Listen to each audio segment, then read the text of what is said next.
Welcome viewer, I am Murugan S.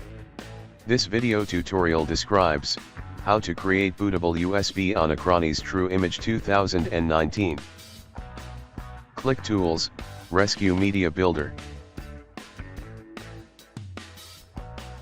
Click Simple Creation Method. Select Removable Disk.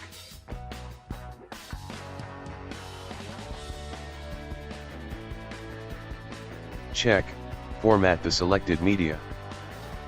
Click Proceed to continue.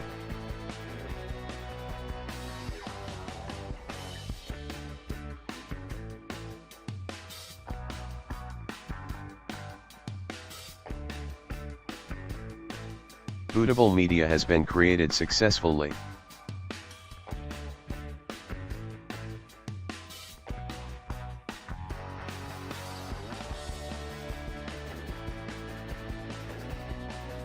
Thanks for watching.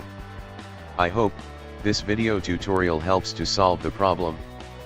Please like, share and don't forget to subscribe my channel. See you next video.